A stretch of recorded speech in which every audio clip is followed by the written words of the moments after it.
The quiet Friday evening slipped by. The last of the summer sunset stretching into streaks of orange and red across the spotless kitchen. In the silent space, the hum of the refrigerator blended into the emptiness, broken only occasionally by the water running from the faucet as I finished washing the dinner dishes. Connor had arrived this morning, bringing with him the air of youth and old memories I didn't realize I still held so vividly. It had been years since we'd last spent time together, but the familiarity between uncle and nephew remained, as if no distance had ever separated us. I glanced at the clock on the wall. It was getting late. Yet Connor still hadn't come downstairs since going up to his room after dinner. I wondered if he was all right. Just as I was about to go check on him, the creak of the wooden floorboards announced someone approaching. Turning, I found Connor leaning against the kitchen doorway, his blue eyes pensive in the dim light. His hair was still damp from his shower, light curls clinging to his forehead, making him look younger than his age. A faint smile played on his lips, something hesitant but also knowing. "You okay?" I asked, trying to keep my tone casual. Connor just nodded, but his eyes didn't leave mine. A silence hung between us, not exactly awkward, but filled with something unsaid. Connor walked slowly into the kitchen, bare feet padding softly on the cool wood floor. He didn't say anything right away, just quietly pulled a high stool up to the kitchen counter and sat down. I continued drying the last dish, acutely aware of his gaze on me. There was something in the air, something indefinable, but enough to make me feel uneasy. "Sleep well tonight?" I asked, trying to start a normal conversation. Connor shrugged, propping his elbow on the counter, fingers unconsciously tracing invisible circles on the granite surface. "Didn't sleep much," he said, his voice a soft breath. I frowned, turning to face him. "Jet lag?" Connor shook his head, but didn't elaborate. He looked down, intently studying the patterns on the counter as if contemplating something. A quiet moment passed before he looked up at me, his eyes holding something deeper. "Do you remember when I used to come here when I was little?" Connor asked, his voice low, laced with a hint of nostalgia. The simple question made me pause for a moment. Of course I remembered. Long summers, afternoons spent running around the yard, late nights watching movies until we both fell asleep on the couch. There were countless memories I could rattle off instantly, but I sensed he wasn't just asking about those. "Of course," I replied, slowly, trying to gauge his expression. "I remember us going fishing, and you always wanting ice cream even when it was freezing out." Connor chuckled softly, but it wasn't a genuine laugh. He paused, then continued, "But something else too, right? Something neither of us ever talked about?" I felt a chill run down my spine. My hand was still holding the dish towel, but I realized I'd been standing still for a while, not focusing on anything except him. "What are you talking about?" I asked, even though, deep down, I knew exactly what he meant. Connor tilted his head, his gaze sweeping over me, not avoiding, not deflecting as he usually did. "You know," he said, his voice a whisper, almost a confession. The kitchen suddenly felt smaller, as if the walls were closing in around us. I could feel my heart beating faster, feel the tension radiating in the air. I swallowed hard, trying to keep my composure. "Connor, but before I could continue, he was off the stool, moving towards me, only a few feet away. "I felt this for a long time," he said, his voice husky, his eyes full of sincerity mixed with confusion. "But now, it's not the same as it used to be. Now, it's different." I could see the hesitation in his eyes, but also the conviction. Connor wasn't the little boy from summers past anymore, he had grown up. And that made everything more complicated than ever. I should back away, I should say something to break the tension. But I did nothing. I just stood there, letting him get closer, and letting myself be pulled into the unavoidable truth. Connor stood before me, the distance between us less than an arm's length. I could feel the warmth radiating from his body, could clearly hear his slow, deep breaths in the quiet kitchen. The feeling was so familiar, but also so alien. I took a deep breath, trying to find something to hold on to, some word that could break the tension. But before I could speak, Connor continued. "I've always felt this," he said, his voice trembling slightly but certain. "Ever since I was little. When I came here every summer, I always knew there was something between us. But back then, I didn't understand what it was." I swallowed hard, feeling a wave of confusion and anxiety rise in my chest. "Connor, what you're saying?" I paused, unsure how to proceed. He smiled softly, but there wasn't a hint of playfulness in it. "I'm not a kid anymore," he said, his eyes unwavering, "and I know you feel it too."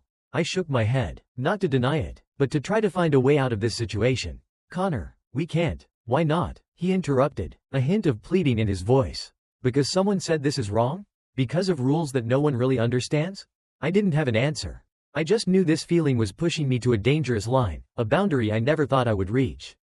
Connor lowered his voice, as if afraid that if he spoke louder, reality would collapse. I'm not expecting you to answer right now, he said, his hand unconsciously stroking the kitchen counter. But I just need you to admit one thing.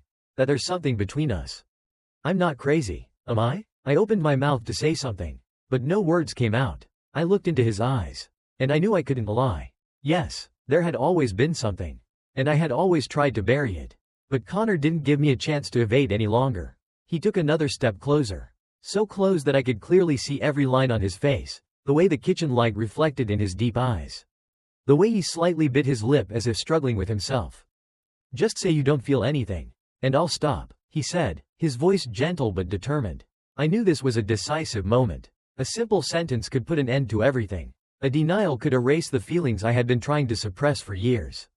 But I couldn't lie. Not to him, not to myself. A long silence stretched between us, and I saw Connor exhale slightly, as if he had just received the answer he needed that I couldn't put into words. He smiled, a sad smile, but with something relieved in it. I understand, he whispered, his eyes sweeping over me before he took a step back. The space between us widened again, but not like before, no longer an invisible distance that we both pretended not to notice. Everything was now too clear, and there was no way to go back to the way things were. The air in the kitchen grew thick, as if all the sounds around us were swallowed by something invisible but powerful. I stood still, feeling every cell in my body tingle, as if waiting for something to happen, or as if trying to resist it. Connor looked at me, no more suggestive smiles or implicit words. His eyes shone truthfully and scarily, as if I was the only center in his world at that moment. And what was scarier was that I couldn't turn away. He took another step, closing the distance between us to just a few inches. I could feel the warmth of his body, and I could hear his slow and deep breath in the silent kitchen. This feeling was too familiar, but at the same time, too foreign. I took a deep breath, trying to find a last bit of reason left inside of me. Connor, but I didn't finish my words. He gently raised his hand, his fingertips brushing over the back of my hand, a light touch but enough to make all my thoughts completely confused. I was startled, not because of the contact but because of how my body reacted to it. My heart was pounding wildly, and a shiver ran down my spine as I realized I wasn't pulling my hand away. Connor tilted his head slightly, his eyes full of anticipation, but also leaving a space for me to decide. I'm not forcing you to say anything, he said, his voice as light as a breath. I just want you to know that I feel this way, and I don't want to pretend anymore. His words made me speechless. How many years had I spent pretending this didn't exist? How many times had I tried to convince myself that these mixed feelings were just the protectiveness I had for a child growing up under my care? But Connor wasn't a child anymore. He stood in front of me, no longer hesitant, no longer the naivety of the past years. He was growing, and it made everything more dangerous than ever. We can't, I said, but my voice sounded so weak. Connor smiled softly, a sad smile. I know you'd say that. He reached out, touching my face slightly, his fingertips gliding over my cheek as if testing a boundary. I felt as if I was being pulled in two directions. One side was reason. One side was the emotions that had been suppressed for too long. And then, the unavoidable happened. Connor leaned in, his lips brushed against mine, only for a second. A touch so light that I could pretend it had never existed. But it existed, and it made me want to go crazy. I felt my body react immediately, as if it had been waiting for this moment for a long time. I didn't back away. I didn't push him away. Instead, I stood there, letting my emotions carry me away. And then, I responded. In just a few seconds, the kiss that was hesitant and cautious became stronger, like a dam that had broken after so many years of suppression. I felt his hand run through my hair, pulling me closer, as if he was afraid that I would disappear if he let go.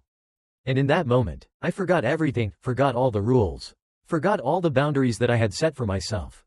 But then, my reason came back. I suddenly recoiled, my heart beating so fast that I could hear it in my chest. My breath became rapid, while Connor just stood there, looking at me with eyes full of emotions that I didn't dare to understand. We can't do this, I said, but even I didn't believe my own words. Connor didn't say anything right away. He just looked at me, his eyes gentle but full of conviction. I know you're scared, he said, his voice low but certain. But don't tell me you don't feel anything at all. I opened my mouth, wanting to say something, anything, but no words could come out. Because he was right. I felt something, and that scared me more than anything else. The kitchen became so silent that I could hear the ticking of the clock every second. I felt the atmosphere between me and Connor tightening like a string just waiting to be cut. I could still feel the warmth from the kiss that had just happened. The feeling of his lips brushing against mine still lingering, like a smoldering burn that couldn't be extinguished. I wanted to say something, wanting to break this moment, but my throat was dry, and any words I could think of weren't enough to prevent what both of us knew had happened. Connor still stood there, not taking his eyes off me. There was no regret in his eyes, no sign of hesitation or confusion, just a deep conviction that made me feel both amazed and terrified. I took a deep breath, trying to regain my reason. "Connor, we can't do this," I said, my voice hoarse, not sure if it was because of my emotions or because my breath was still unstable. He didn't answer right away. Instead, he slowly walked towards me again, this time not rushing, not trying to touch me like before. But even so, his presence still made me feel like I was being submerged. "Why?" he asked gently, his tone not challenging, just simply an honest question. I closed my eyes, trying to find an answer that I knew would be logical. "Because this isn't the right thing to do." "Right according to whom?" he asked again, his voice full of patience, as if waiting for me to admit something to myself. I opened my eyes, looking straight at him. "According to reason, according to morality, according to—" I hesitated, but Connor didn't let me finish my sentence. "But what about your feelings?" he interrupted, his eyes flashing with an emotion that couldn't be mistaken. "Do you really believe that this is wrong? Or are you just afraid of what other people will think?" His question stabbed straight into the things I had been trying to avoid. I knew he was right. I didn't feel disgusted or scared when he kissed me. What scared me was the meaning of it, that everything had changed and I couldn't go back to the way things were. I shook my head, feeling my heart in chaos. "Connor, this is complicated." He smiled slightly, but there was no mockery in his eyes. "I know," he said, his voice softening, "but complicated doesn't mean wrong." I turned away, not wanting to look into his eyes anymore, because I knew that if I looked too long, I wouldn't be able to resist this. "We shouldn't do this," I said, but even I could hear the uncertainty in my voice. Connor slowly nodded, but didn't step back. "You can say that as many times as you want," he said, his voice calmly frightening, "but that doesn't change the fact that this has happened, and that you feel the same way." I closed my eyes, part of me wanting to argue, wanting to give some reason to make things go back to normal. But I couldn't, because I knew that no matter what I said, I couldn't deny what I had felt in that moment. Connor didn't say anything more. He just stood there, waiting. I didn't know how long I had been standing there. But then, a sharp sound suddenly rang out, breaking the tense atmosphere between us. The doorbell. Both of us were startled, as if we had just been pulled out of a dangerous dream. Connor frowned, then quickly turned towards the front door. "It's probably the food delivery," he said, his voice sounding relieved, as if he also needed an excuse to escape this situation. I just stood still, watching as he left the kitchen, feeling a cold air rush into the space he had just left. I leaned against the kitchen counter, trying to calm down. My heart was still beating fast, and I could feel the heat on my skin from where he had touched me. How could I have let things go so far? How could a simple conversation turn into something so uncontrollable? And most importantly, why? Even though I knew that everything had changed forever, did I still not regret it? A minute later, he came back, holding a bag of food. "I thought we could eat something to temporarily forget about everything," he said, his voice gentle but still tinged with tension. I looked at him for a moment, then nodded. "Yeah, maybe." Both of us moved silently. No one said anything more. I got the plates, Connor got the silverware, and we arranged the meal as if everything that had just happened had never existed. But even without anyone mentioning it, I could still feel the tension hidden under every gesture of us. We sat down at the kitchen table, eating in silence. The sound of silverware clinking on the plates was the only sound in the room. Every time I glanced up, I saw Connor was also looking at me. But when I met his gaze, he would turn away, as if he was still processing everything in his head. After a few minutes, Connor was the one who broke the silence first. "I don't want to make you uncomfortable," he said, putting his fork down, his hand touching the edge of the plate slightly, as if trying to express his thoughts. I stopped eating, put my knife down and looked straight at him. "Connor, this isn't simple." He chuckled softly, a smile half sad, half understanding. "I know, but that doesn't mean we have to pretend like it never happened." I didn't know how to answer. Because he was right, I couldn't erase that moment. Couldn't erase the feeling that it brought. He continued, his voice low but full of patience. "We don't have to rush. I'm not expecting anything from you right now. I just want you to admit that something has changed." I looked into his eyes, which contained more than the words he had just spoken. I knew that if I denied it, I would hurt him, but if I admitted it, I would step onto a path that I wasn't sure I was ready to take. I sighed, feeling the pressure weighing heavily on my chest. Connor, this could make everything very complicated. He nodded slightly. Maybe, but complicated doesn't mean wrong. I didn't answer right away. I just looked down at my plate, realizing that no matter how hungry I was, I didn't want to eat anymore. After a while, Connor stood up, took my plate in his, and moved towards the sink. He didn't say anything more, just silently cleaned up, as if giving me time to think. I sat there, eyes glued to the wooden table in front of me, my mind spinning with questions that I couldn't find answers to. What should I do? Could I continue to pretend like nothing had happened? Or would I let myself drift along with the emotions that I had been trying to suppress for so long? Connor finished washing the dishes and turned around, wiping his hands on the towel hanging next to the stove. He looked at me for a moment, then suddenly gave a light smile. I think we need a movie, he said, as if we had just gone through a normal day. Something stupid and that doesn't need too much thinking. I blinked, a little surprised at how he could easily turn the situation around. I laughed, even though my heart was still a mess. Yeah, maybe. Connor tilted his head, his eyes shining with a familiar mischievous gleam. Well, let's go to the living room. I'll pick the movie. I slowly stood up, following him out of the kitchen. Even though neither of us said it, we both knew that the boundary between us had been broken, and no matter how hard we tried, we couldn't go back to the way things were. Connor strode towards the living room, leaving me standing hesitant in the kitchen for a little longer than necessary. I wasn't sure if I was delaying it, but when I followed him, I knew that no matter how much I ran away, this couldn't be erased. Connor had turned on the TV when I arrived, browsing through the channels with a relaxed expression as if the incident hadn't happened. He didn't say anything about the moment in the kitchen, no mention of the kiss, no repeat of the unanswered questions, but his silence didn't mean it had disappeared. He stopped at a typical action movie, something with too many explosions and too little content. I think this is right for us right now, he said, glancing at me with a small smile, but I could see a little tension in his eyes. I nodded lightly, sitting down next to him on the sofa. The distance between us wasn't far, but not so close that I felt I had to stress more. The movie started, and for the first 15 minutes, I tried to focus on it. I really tried, but then I felt Connor's gaze sweep over me every time he thought I didn't realize. I turned to look at him, and this time, he didn't turn away. Neither of us said anything. No one moved, but in that moment, I realized that the silence between us was no longer something that needed to be filled. We were too far gone to go back, and I wasn't sure that I wanted to go back anymore. Connor tilted his head slightly, his eyes not leaving mine. Then, naturally, he moved closer, slowly, unforced, without words, and I didn't stop him. When he rested his head on my shoulder, I could feel the warmth of him seeping through the thin shirt I was wearing. A breath slow, steady, as if he had been waiting for this moment for a long time. I didn't know how long I had been sitting still. Didn't know how many things I had thought in my head before my arm inadvertently raised and gently placed on his shoulder. Connor didn't react immediately, but then, he relaxed, as if all the tension in him had disappeared. I felt him breathe out lightly, as if he could finally relax. The movie continued, the explosion still ringing on the screen, but I didn't pay attention to it anymore. I was too busy thinking about Connor's steady breathing, to this familiar but strange feeling. And for the first time tonight, I didn't try to find a reason to push him away. Maybe, just this time, I could let myself feel. Just a little bit. Time passed slowly, leaving only the sound of the TV echoing in the living room. I was no longer following the movie. My consciousness was only around Connor and his presence right beside me. He was still leaning his head on my shoulder, breathing steadily, but I could feel every small movement of him, the way he moved a little closer. The way his fingers moved slightly on my hem, as if testing a new limit. But I didn't stop him. There was no reason to do that anymore.